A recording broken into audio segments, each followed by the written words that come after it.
మిగతా వాళ్ళందరి గురించి వాళ్ళ కోసం మళ్ళీ ఒకసారి నిన్న జరిగిన దాన్ని చిన్నగా రీక్యాప్ మళ్ళీ ఒకసారి చెప్తాను. నిన్న మనం చదువుకునే బుక్కు 'జీవాత్మ ప్రపంచ నియమాలు'. ఈ బుక్కులో ఆహ్, ఖుర్షీద్ రుమి అని ఇద్దరు భార్యాభర్తలు, ఇద్దరు దంపతులకు ఇద్దరు పిల్లలు. ఆహ్, మొదటి అబ్బాయి పేరేమో విస్పి, రెండో అబ్బాయి పేరు రతు. వీళ్ళిద్దరూ చిన్నప్పటి నుంచి వీళ్ళకి మోటారు వెహికల్ అంటే చాలా ఎంతో మక్కువ. ఎంతో ఇష్టంగా పుట్టినప్పటి నుంచి దానిపైన ఇంట్రెస్ట్ ఉంటుంది.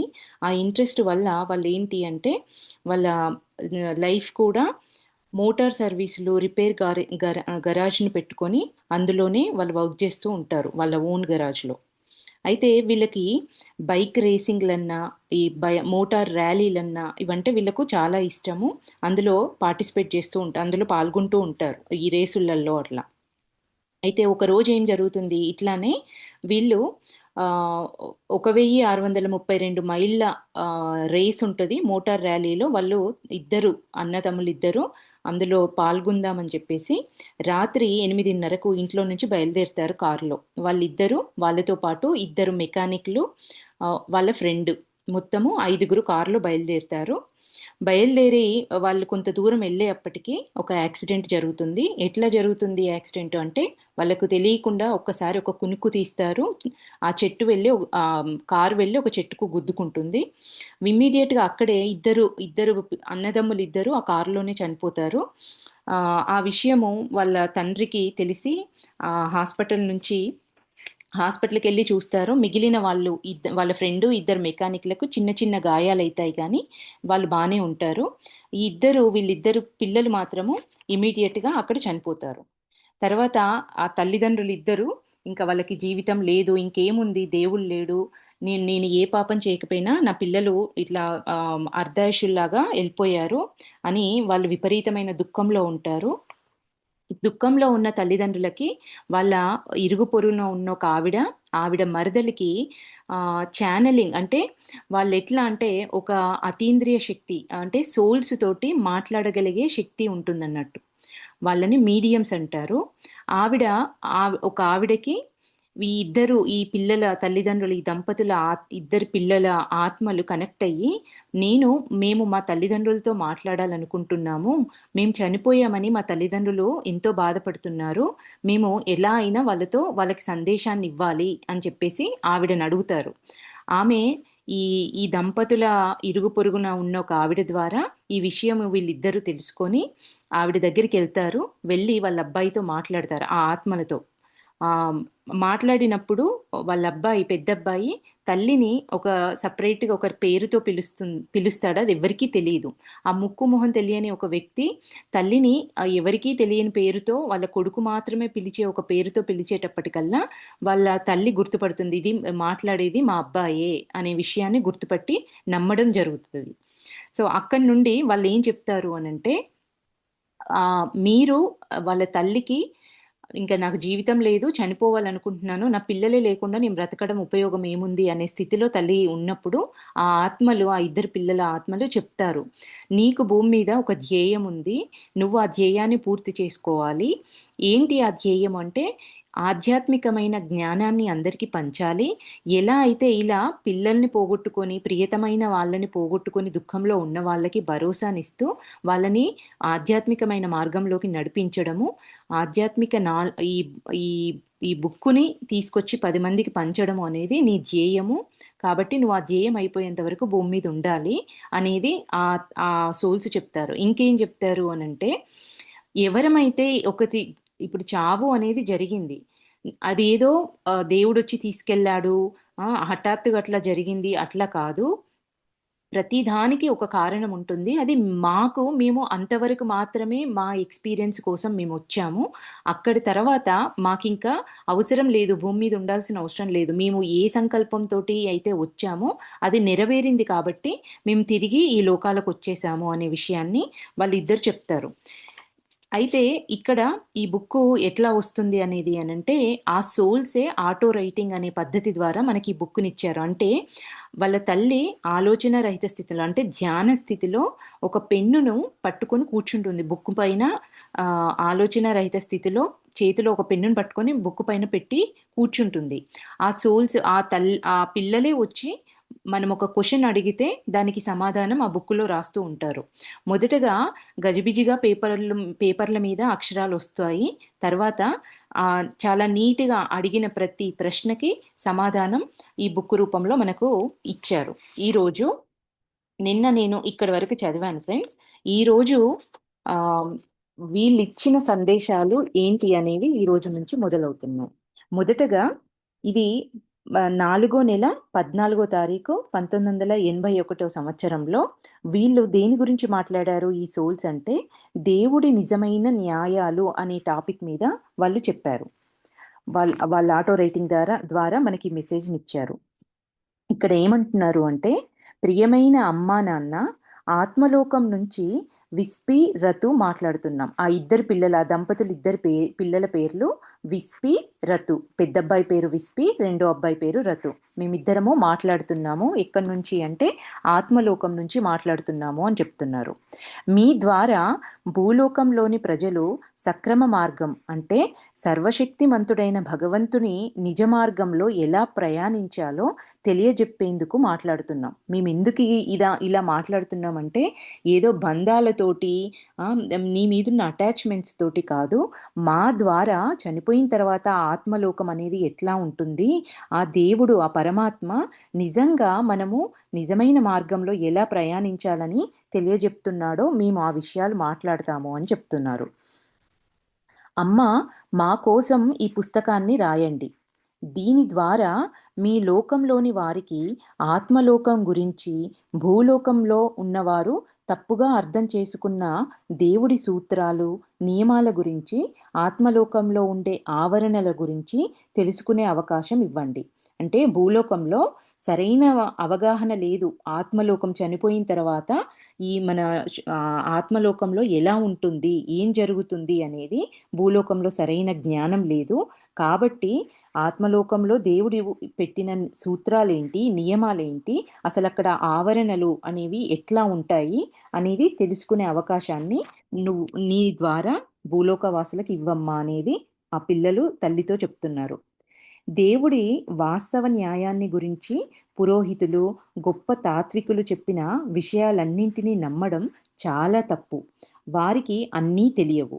ఎందుకు అంటే వాళ్ళు చనిపోయిన తర్వాత వచ్చి అక్కడ చూసిన వాళ్ళ ద్వారా తెలుసుకున్న విషయాలు కాదు.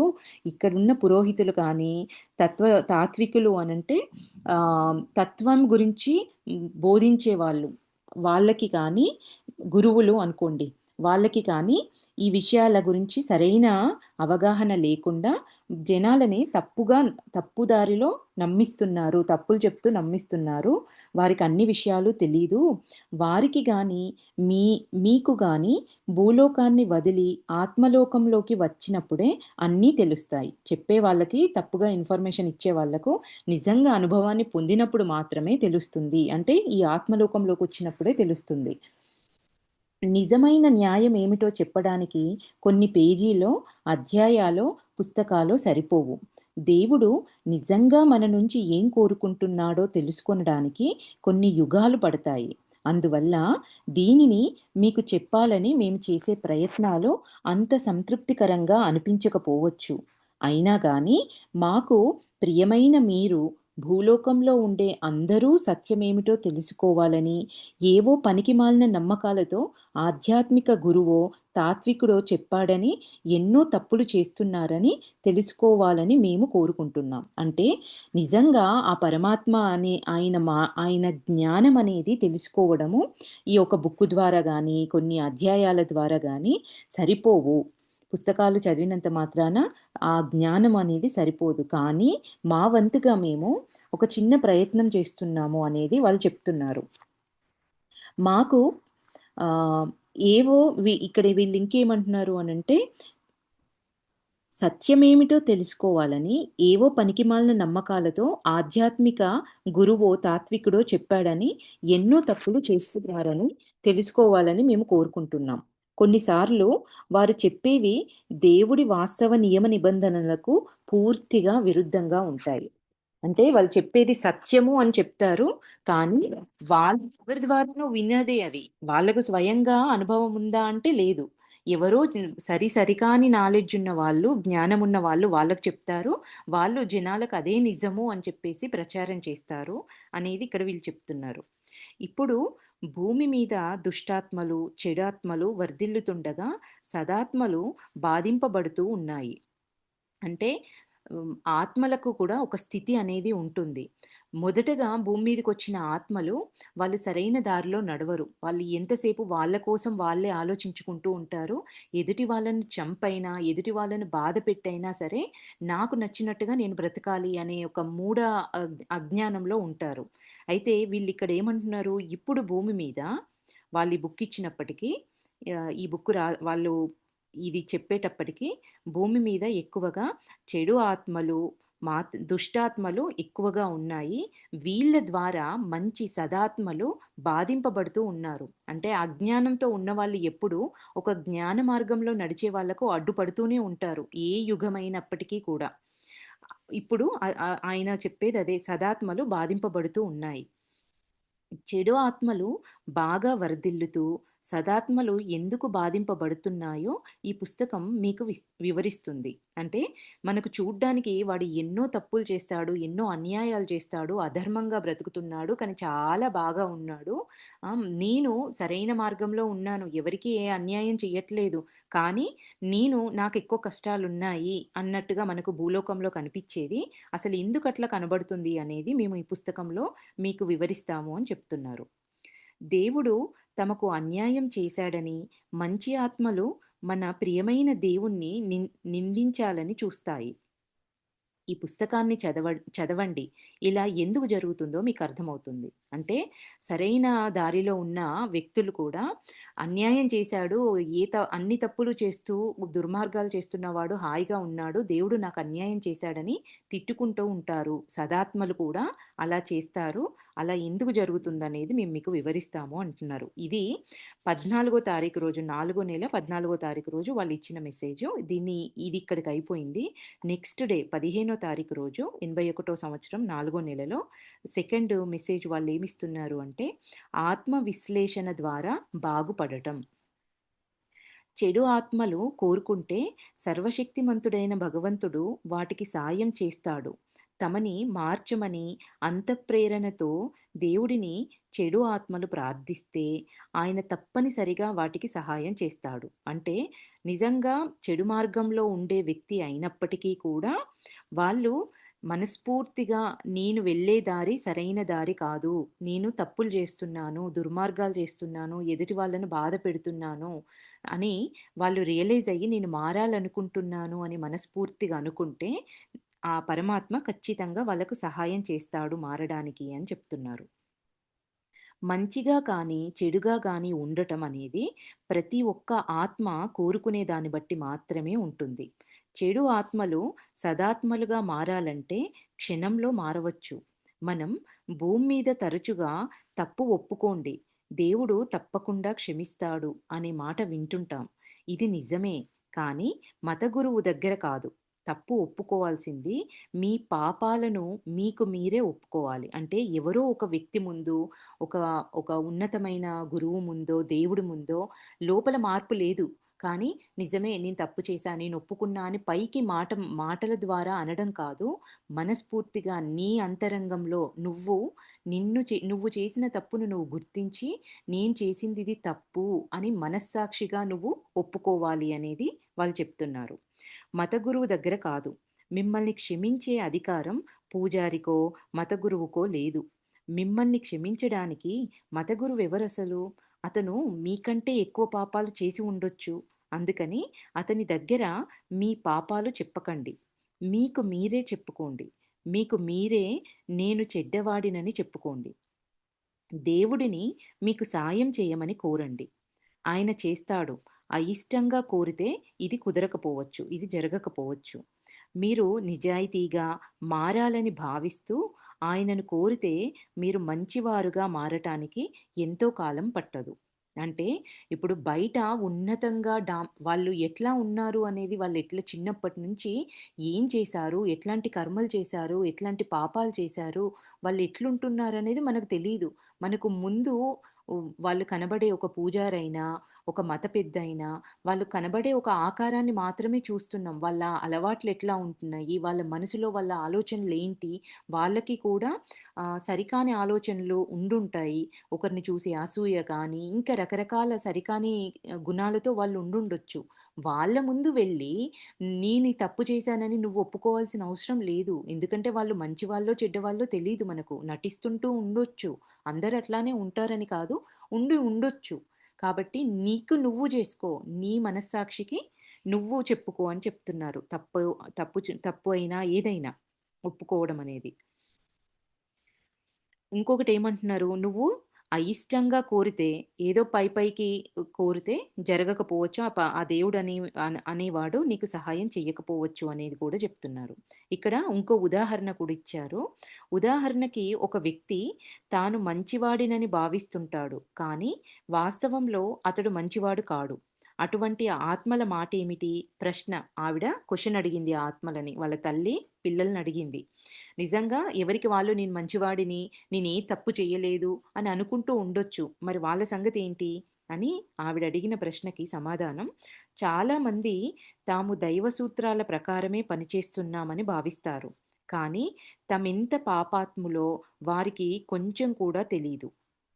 వాళ్ళిలా అంటారు, నేను దేవుడిని నమ్ముతాను. పవిత్ర గ్రంథాలు చదువుతాను. ప్రతిరోజు కానీ, ప్రతి వారం కానీ నేను గుడికో, చర్చికో వెళ్తాను. ఎంతో దానం చేస్తాను. బీద బీద వాళ్ళకి ఆహారం, బట్టలు, ఉద్యోగాలిప్పిస్తాను. ఎవరైనా ఇంతకన్నా ఏం కోరుకుంటారు? నేను తప్పకుండా స్వర్గానికి వెళ్తాను. ఇలా అన్ అంటున్నందుకు క్షమించండి. స్వర్గద్వారాలు తమ కోసం బార్లా తెరిచి ఉంటాయని అనుకుంటుంటారు. కానీ వారు స్వర్గపు నిచ్చెన చివరి మెట్టును కూడా ఎన్నడూ చేరలేదు. అంటే ఇక్కడ ఈయనేమంటున్నారు? నేను మంచివాడినని ప్రూవ్ చేసుకోవడానికి ఏమేమున్నాయి? నేను పేదవాళ్ళకి సహాయం చేస్తా, అన్నదానం జేస్తా, బట్టలు దానం జేస్తా, ఎవరికన్నా ఉద్యోగం లేని వాళ్ళకి ఉద్యోగం ఇప్పిస్తా. ఇన్ని పనులు చేస్తా నేను. నాకన్నా మంచివాడు ఇంకెవరున్నారు? నేను ఖచ్చితంగా చనిపోయిన తర్వాత స్వర్గానికే ఎళ్తాను అని వాళ్ళనుకుంటారంట ఎవరికి వారు. కానీ అవి అవి అవి చేసినంత మాత్రాన మీరు సన్మార్గంలో ఉన్నవాళ్ళు అని అనడానికి లేదు. వాళ్ళు స్వర్గం కాదు కదా! స్వర్గపు చివరి మెట్టును కూడా ఎక్కలేరు అనేది ఇక్కడ చెప్తున్నారు.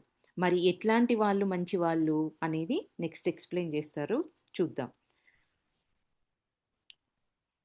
భూమి మీద ఉండేవారికి దీనిని అర్థం చేసుకోవడం కూడా కష్టమే. కానీ స్వర్గపు నిచ్చెన అడుగు మెట్టుకు కూడా వారు చేరలేదు అనేది మాత్రం నిజం. మనసును ప్రశాంతంగా ఉంచుకొని చెప్పేది వినండి. ఇక్కడ ఆయన చెప్తున్నారు. వారు రోజు గుడికో, చర్చికో ఎందుకెళ్తున్నారు? కొందరు తామెంతో పవిత్రంగా తరచుగా దేవుని గురించే ఆలోచిస్తామని ఇతరులకు ప్రదర్శించి చూపడానికి గుడికి వెళ్తారు. ఫ్రెండ్స్, ఇక్కడ ఇందులో వచ్చే ప్రతీదీ మనల్ని మనం టెస్ట్ చేసుకోవాలి. ఇప్పుడు ఆయన చెప్పారు గదా! మనం బయటికి మాట్లాడాల్సిన అవసరం లేదు. మన లోపల నిజంగా ఈ గుణాలున్నాయా? ఉంటే అవి ఏంటి అనేది మనల్ని మనం చెక్ చేసుకోవాలి. మన చుట్టుపక్కల ఉండే వాళ్ళ లోపల సరికాని గుణాలు చాలా కనబడతా ఉంటాయి ఈ బుక్ చదివేటప్పుడు.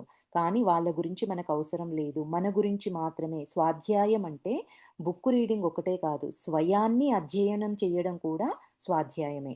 మనం ఈ బుక్ చదివేది మన లోపలున్న సరికాని గుణాలేమైనా ఉన్నాయా అనేది చెక్ చేసుకొని, దాని గురించి మార్పు చేసుకోవడం కోసం మాత్రమే మనం ఈ బుక్ చదువుతున్నాం. అయితే ఇక్కడ ఈయనేమంటున్నారు? కొంతమంది గుడికెళ్తారు. ఎందుకెళ్తారు అంటే, ఇతరులకు ప్రదర్శించి చూపడానికి గుడికెళ్తారు. మిమ్మల్ని మీరు ప్రశ్నించుకోండి. సర్వశక్తిమంతుడైన భగవంతుడు ఎప్పుడైనా మోసం చేయగలం ఆయన్ని ఎప్పుడైనా మనం మోసం చేయగలమా? అంతటా ఉంది ఆయననే కదా! ఆయనకు తెలియకుండా మనం ఏమైనా చేయగలమా? మన లోపల కూడా ఆయనే ఉన్నాడు గదా!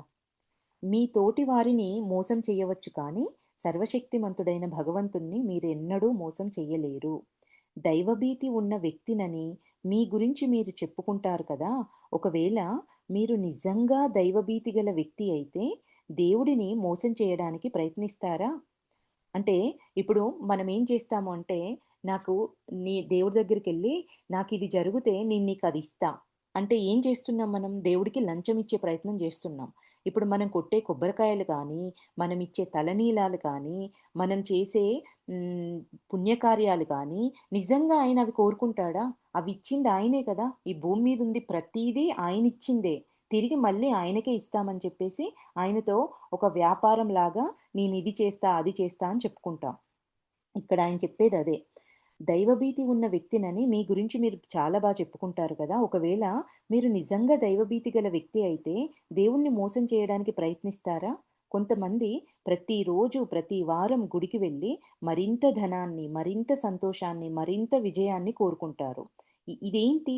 మీ స్వార్థ ప్రయోజనం కోసం మీరు వెళ్తున్నారు. దేవుడి కోసం కాదు. అంటే నాకిదిస్తేనే నీకదిస్తా అని అనేదేంటి? అది స్వార్థం. ఏ స్వార్థము, ఏ కోరిక లేకుండా నిజంగా ఆయన సమక్షంలో ఉండడానికెళ్తున్నామా? లేదు. కోరికల కోసం ఎళ్తున్నాం. ఇది జేస్తే నీకదిస్తా అనేది ఇది సరైంది కాదు. అది మీ స్వార్థము అని చెప్తున్నాడు. స్వార్థ ఉద్దేశ్యం మిమ్మల్ని స్వర్గానికి తీసుకెళ్తుందా? మిమ్మల్ని మీరు చెక్ చేసుకోండి అంటున్నారు ఒక క్వెషన్ మార్క్ పెట్టి. ఇక్కడ నేను చెప్తాను ఫ్రెండ్స్ ఎప్పుడు జూమ్ సెషన్ ఎండ్ అవుతుంది అనేది. మీరు బాగా దానం చేస్తారనుకోండి. ముందుగా ఎందుకు చేస్తున్నారో మిమ్మల్ని మీరు ప్రశ్నించుకోండి. దానం చేయడం వెనుక మీ ఉద్దేశ్యం ఏమిటి? మీ ఉద్దేశ్యం చాలా ముఖ్యం. ఏ పనైనా చెయ్యడం వెనకాల ఉద్దేశ్యం అనేది ముఖ్యం. పత్రిజీ కూడా అదే చెప్తారు. నువ్వు ఏ ఉద్దేశ్యంతో ఆ పని చేస్తున్నావు? ఇప్పుడు నా దగ్గర ఒక కొన్ని కోళ్ళని తీసుకొచ్చి పెంచుతున్నాను. ఎగ్జాంపుల్‌గా చెప్తున్నాను. నీ ఉద్దేశ్యం ఏంటి? కోళ్ళను వృద్ధి చేయడమా? ఆ కోళ్ళను అమ్మి వాటిని వాటి నుంచి వాటిని చంపి ఆ మాంసాన్ని వాడు అమ్ముకోవడము, దాని నుంచి వచ్చే డబ్బుతోటి ఆ కోరికతో నేను కోళ్ళను పెంచుతున్నానా? నీ ఉద్దేశ్యం అనేది నీ కర్మకి మూలము అనేది ఇక్కడ చెప్తున్నారీయన. ఈయనేమంటున్నారిక్కడ ఇక్కడ ఒకవేళ మీ ఉద్దేశ్యం పూర్తిగా నిస్వార్థమైతే, ఉదాహరణకుడిచ్చారు. మీ ఉద్దేశ్యం ఎవరికో సాయం చేయడానికైతే, అది అనుకోకుండా చేస్తే అప్పుడు దేవుడు సంతోషిస్తాడు. తన ముందు మంచివాడినని చూపుకోవడానికి కాకుండా, మీరు దేనికోసం ఇచ్చారో ఆయన గ్రహిస్తాడు. అంటే ఇప్పుడు నేను దానం జేస్తున్నాను. దానం జేయడంలో ఉద్దేశ్యం ఏంటి అనంటే, నన్ను వాళ్ళు మంచివాళ్ళుగా గుర్తించాలి. లేకపోతే 10 మందికి ఆహా! ఈయన దానం జేస్తున్నాడు అని తెలియజేయాలి అని నేను అనుకుంటున్నాననుకో, దానివల్ల నీకెట్లాంటి ఫలితం రాదు. మీ ఉద్దేశ్యం నేను ఈ పేద వ్యక్తికి ఇది ఇస్తే దేవుడు నన్ను స్వర్గానికి పంపుతాడు అని అయితే మీరు దేవుడిని మెప్పించలేరు. ఆయనకు మీ ఉద్దేశ్యం తెలుసు. ఆయన మిమ్మల్ని స్వర్గానికి పంపడు. మీరు పరస్పరం మోసగించుకోవచ్చు. మిమ్మల్ని మీరు మోసగించుకోవచ్చు. మిమ్మల్ని మీరు మోసగించుకోవడం వల్ల సర్వశక్తిమంతుడైన భగవంతుణ్ణి మాత్రం మీరు ఒప్పించలేరు. ఆయన్ని మాత్రం మోసం చేయలేరు. అందువల్ల మీరు చేస్తున్న దాన ధర్మాల వెనుక ఉన్న ఉద్దేశం చాలా చాలా ముఖ్యం. మీరు చేసే పనిని నిజాయితీగా చెయ్యండి. మీరు నిజాయితీగా ఉంటే పిసరంత దానమైనా సరే మిమ్మల్ని స్వర్గానికి చేరుస్తుంది. డాంబికంగా, ఆడంబరంగా లక్షలు లక్షలు, వేలు వేలు దానం చేయడం వల్ల ఉపయోగం లేదు. పిసరంత దానమైన నిస్వార్థంగా చేయడం వల్ల నిజంగా మీరు అప్పుడు మిమ్మల్ని స్వర్గానికి చేరుస్తుంది అంటున్నారు. స్వార్థంతో సర్వశక్తిమంతుడైన భగవంతుణ్ణి మోసం చేయాలని చూస్తే ఎంత ఎక్కువ దానం చేసినా నరకానికే పోతారు. అందువల్ల స్వర్గానికో, నరకానికో పోవడం మీ చేతుల్లోనే ఉంది. అవునా? కాదా? అని మనకొక క్వెషన్ మార్క్ పెట్టి వదిలేశారు. నెక్స్ట్ ఇది 15 తారీఖు వాళ్ళిచ్చిన మెసేజు. నెక్స్ట్ 16 తారీఖు అదే నెల 16 తారీఖు న్యాయం అనే దాన్ని వీళ్ళు ఎక్స్‌ప్లెయిన్ జేస్తున్నారు. మనం చేసే పనులు రైటా? రాంగా? అని దేవుడికి రుజువులు అవసరం లేనందుకు మనం ఆయనకు కృతజ్ఞులం. ఆయన న్యాయం సంపూర్ణం. అంటే ఇక్కడ మనము దేవుడొచ్చి చూస్తాడు అనేది కాదు. నిజానికి ఇక్కడ ఏమంటున్నారంటే, నీ ఉద్దేశ్యమే నీకు ఆ ఫలితాన్ని తీసుకొచ్చి పెడుతుంది. అక్కడొక జడ్జ్ ఉన్నాడు. ఆ జడ్జ్ ముందు ఇవన్నీ ముందేసుకొని చూస్తాడు. ఇప్పుడు సినిమాలలో చూపిస్తారు గదా! చిత్రగుప్తుడొస్తాడు. ఆయన చిట్టాలన్నీ ఓపెన్ జేసి, ఓకే. ఇక్కడ ఇది చేశాడు. ఇవేవి ఉండవు. మన ఉద్దేశాలే, మన ఉద్దేశాలే మనకి అది దాన్ని దాని నుంచొచ్చే మంచి ఫలితమా, సరికాని ఫలితమా అనేది డిసైడ్ చేస్తాయి. ఆయన న్యాయం సంపూర్ణం. మీ ప్రపంచంలో ఎంతో ఉన్నతమైన న్యాయమూర్తులు కూడా అన్ని వేళలా సరైన న్యాయం చేయలేకపోవచ్చు. కానీ దైవం చేసే న్యాయం ఎప్పుడూ సరైందే. ఎందుచేతనంటే ఆయనకు మీ తప్పొప్పులన్నీ తెలుసు. మీ తోటివారి నుంచి ఏదైనా దాచాలనుకుంటే దాయగలరేమో కానీ, ఆ సర్వశక్తిమంతుడైన భగవంతునికి తెలియకుండా ఏమీ దాచలేరు. ఆయన న్యాయం నిర్దిష్టం. దీనిని గనక మీరు నమ్మితే ఎప్పుడూ తప్పు చెయ్యరు.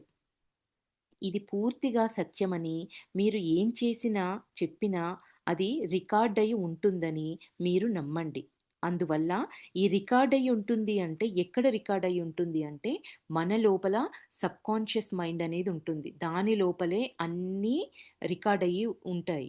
సబ్‌కాన్షియస్ మైండ్ అంటే చిత్త ఇప్పుడు చిత్తగుప్తుడు అంటారు గదా! గుప్తంగా ఉంటూ చిత్తంలో అన్నింటిని రికార్డ్ చేయడమే చిత్తగుప్తుడు అనే ఆ క్యారెక్టర్ ఒక మనిషి అని అట్లేం కాదు. మన సబ్‌కాన్షియస్ మైండ్ అది. మన మైండ్‌లో ఉండేవే అన్నీ సేవ్ అయ్యి మన మైండ్‌లో సబ్‌కాన్షియస్‌గా ఉంటాయి. అందువల్ల నీతిబద్ధంగా, నిజాయితీగా, దయాళువుగా జీవించండి. మిమ్మల్ని మీరు మెరుగుపరుచుకొనడానికి ప్రయత్నించుకోండి. భూమి మీద ఎవరు పరిపూర్ణమైన మానవులు కారు. కనుక నేను మాత్రమే పరిపూర్ణంగా ఎలా ఉండగలనని అనుకోండి. ప్రియమైన పాఠకులారా, ఆత్మలోకపు ఉన్నత ఆవరణలో ఉన్న మేము కూడా పరిపూర్ణులం కాము. మీరెలాగా కాగలరు అని ప్రశ్నిస్తున్నారు. అంటే మనమందరము నేర్చుకుంటున్నాము. ఈ సరికాని గుణాల నుంచి బయటపడడం కోసము నేర్చుకునే క్రమంలో ప్రయాణం చేస్తున్న వాళ్ళమే. భూమి మీద ఉన్న వాళ్ళందరూ ఏదో పరిపూర్ణులేం కాదు. మేము ఆత్మలోకంలో ఉన్నప్పటికీ మేము పరిపూర్ణులం కాము. మీరు పరిపూర్ణులుగా ఉన్నాము అని మీరెలా అనుకోగలరు అని ఆయన ప్రశ్న వేస్తున్నాడు. చెడును వదిలిపెట్టి మంచిని ప్రోగు చేసుకుంటూ పరిపూర్ణులం కావాలని మేము ఎంతో కష్టపడుతున్నాం. వాళ్ళక్కడ జరిగే దాని గురించి చెప్తున్నారు. ప్రతి ఆత్మకు స్వయం వికాసం లక్ష్యంగా ఉండాలి. అంటే స్వయం వికాసం అంటే మన లోపలున్న మనల్ని మనం మెరుగుపరుచుకోవడం. అంటే మంచి అలవాట్లను పెంచుకోవడం, కొత్త విషయాలు నేర్చుకోవడం, మన ఆలోచనలను, ప్రవర్తనను బాగుపరుచుకోవడం, జీవితంలో ముందుకెళ్ళడం అనేది స్వయం వికాసం అంటే మనం ఆ పదానికి ఇవన్నీ అర్థాలుగా చెప్పుకోవచ్చు. లక్ష్యంగా ఉండాలి. స్వయం వికాసం అనేది లక్ష్యంగా ఉండాలి. అప్పుడు పరిపూర్ణ జీవిగా సర్వశక్తిమంతుడైన భగవంతుణ్ణి చేరగలం. ఆయనను చేరడానికి ఎన్నో యుగాలు పడతాయి. అందువల్ల మీ జీవిత కాలంలో మంచిని చేయడానికి కష్టపడండి. మంచినే మాట్లాడండి. తోటివారికి హాని చేయకండి. నిర్ణయం నిర్ణయాలతో వ్యవహరించకండి. అంటే ఒక ఒక వ్యక్తి మీద ఒక అభిప్రాయాన్ని అదే స్థిరాభిప్రాయం అంటే ఎప్పుడో ఒకప్పుడు ఒక వ్యక్తి మనకి ఏదో ఒక చెడు చేసుండొచ్చు. ఎప్పుడో కొన్ని కొన్ని సంవత్సరాల క్రితం. కానీ ఆ వ్యక్తి అట్లానే ఉంటాడా అంటే ఉండడు. రోజులు గడుస్తున్న కొలది ఆయన ప్రయాణంలో ఆయన కూడా పాఠాలు నేర్చుకుంటాడు. ఆ సరికాని గుణాలతో ఉన్న వ్యక్తి మారొచ్చు. ఎప్పుడో జరిగిన దానికి అదే అభిప్రాయంతో ఒక మనిషిని చూడకూడదు. అంటే అట్లా ఏవైనా ఒకే అభిప్రాయంతో ఉండకండి అనేది ఇక్కడ చెప్తున్నారు. అందువల్ల మీ జీవిత కాలంలో మంచిని చేయటానికి కష్టపడండి. మంచినే మాట్లాడండి. తోటివారికి హాని చేయకండి. నిర్ణయాలతో వ్యవహరించకండి. చెప్పేది ఒకటి, చేసేది మరొకటి. హిపోక్రెట్‌గా అనే విధంగా ప్రవర్తించకండి. అంటే నేను చేసేది, నేను మాట్లాడేది ఇవి 2 ఎప్పుడూ ఒకటే అలైన్ అయ్యి ఉండాలన్నట్టు. నేనొకటి చెప్తూ, ఇంకొకటి చేస్తూ ఉండడం అనేది అది అది దాన్ని అంటే అది సరికాని విధంగా చేయకండి. 2 అలైన్ అయ్యి ఉండేలాగా ప్రవర్తించండి అనేది చెప్తున్నారు. కోరుకుంటే మీరు దాన్ని సాధించగలరు. కానీ ఆ కోరిక మీకు ఉండాలి. ఇప్పుడు మీరు భూమి మీద ఉన్నారు గనక, మిమ్మల్ని మీరు మెరుగుపరుచుకొనడానికి ఇంకా అవకాశం ఉంది. ఒక్కసారి ఆత్మలోకంలో అడుగు పెట్టారంటే, మీ ప్రగతి నిదానంగా సాగుతుంది. మిమ్మల్ని మీరు బాగుపరుచుకునాలంటే ఇప్పుడే చెయ్యండి. అవును. ఇప్పుడే చాలా ముఖ్యం. ఎందుకు ఆత్మలోకంలో ఇది కష్టమంటే, మీరు మనము ఇక్కడున్నప్పుడు మంచి, చెడు అంటే సరైన ఆత్మలు, సరికాని ఆత్మలు ఇట్లా మంచి, చెడు అనే ద్వంద్వాలు ఉంటాయి భూమి మీద. కానీ ఆత్మలోకంలో ద్వంద్వం అనేది ఉండదు. అక్కడ అందరూ మంచి వాళ్ళే, అందరూ ప్రేమ స్వరూపులే, అంతా పాజిటివ్‌గానే ఉంటది.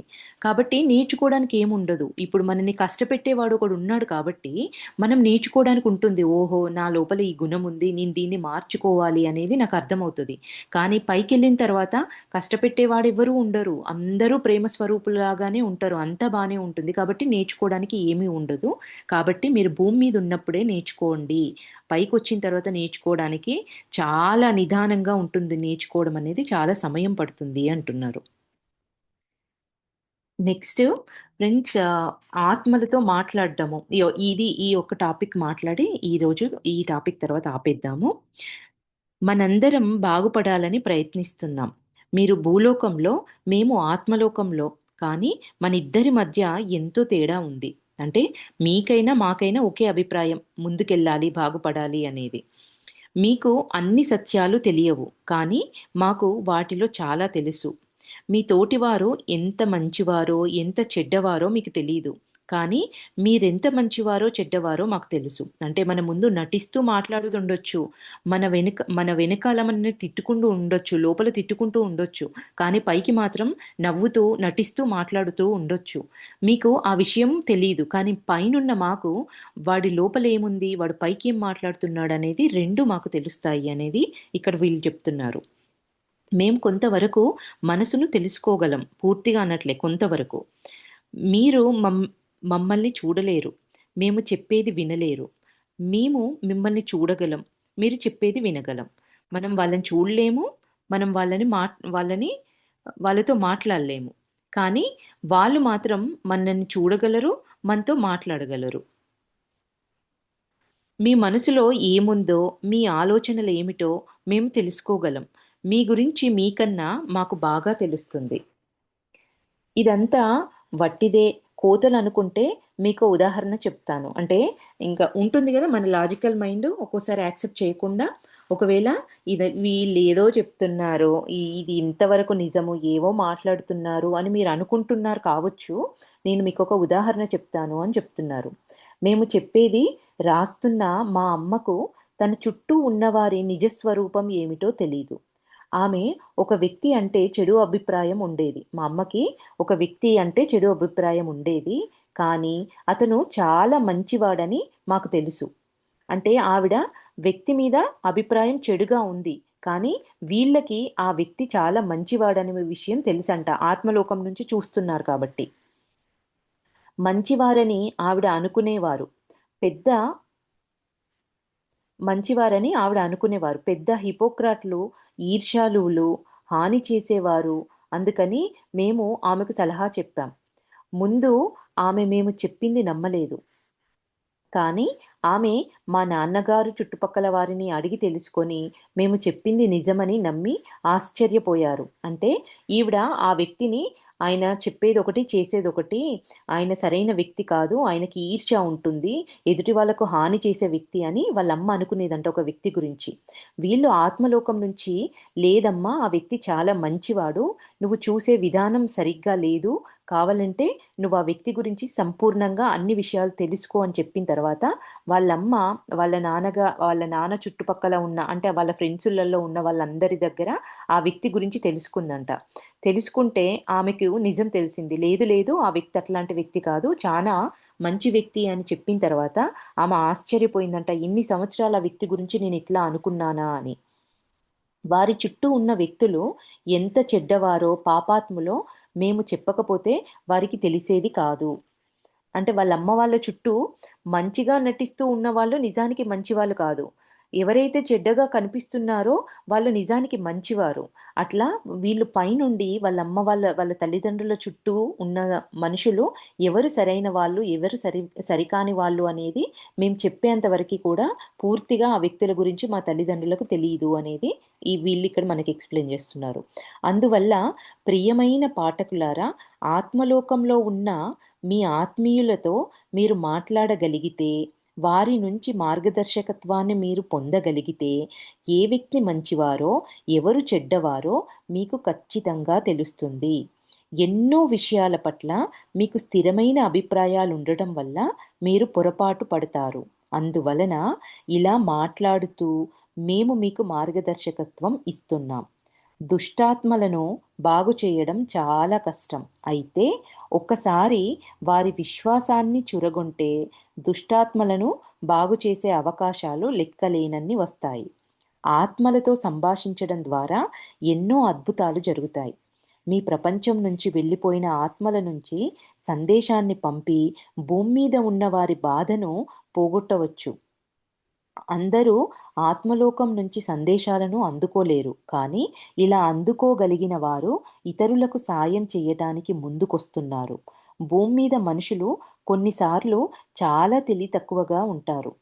సంతోషం నింపిన కప్పు కళ్ళ ముందు ఉన్నా అది విషంలాగా వారికి అనిపిస్తుంది. అంటే ఒక కప్పు నిండా సంతోషం నిండి ఉంది అని అనుకుంటే అది నిజానికి సంతోషమైనా చూడ్డానికి అది విషంలాగా భూమి మీద ఉన్న ప్రజలకు కనిపిస్తుంది అంటున్నారు. ఆత్మలతో మాట్లాడటం వాళ్ళు నమ్మరు. ఆత్మను మరణించిన తర్వాత జీవితాన్ని పోవటం వారి తెలివి తక్కువతనం. వారు ఆత్మలోకానికి వచ్చినప్పుడు నిర్ఘాంతపోయారు. అటువంటి వారిని చూసి మేము జాలిపడుతుంటాం. అంటే ఇక్కడ వీళ్ళేమంటున్నారు అంటే, మనము పైన చనిపోయిన తర్వాత ఏం జరుగుతుంది అని తెలుసుకోవాలంటే, మనం చనిపోతే తప్ప తెలీదు. పోనీ చనిపోయి పైకెళ్ళిన తర్వాత అంతా తెలుసుకొని, తిరిగి భూమి మీదకొచ్చిన తర్వాత ఇక్కడ మాయ వల్ల మనకు ఏమీ గుర్తుండదు. అన్నీ మర్చిపోతాం పైన జరిగినవన్నీ. కాబట్టి వీళ్ళిక్కడ ఏం చెప్తున్నారు, ప్రతి కుటుంబంలో ఉంటారు. చుట్టాలల్లో ఉంటారు. దగ్గర వాళ్ళు చనిపోయిన వాళ్ళు.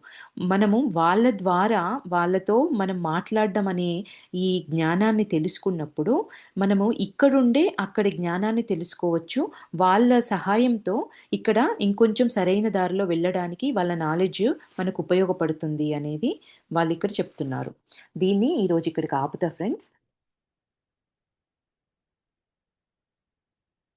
Thank you.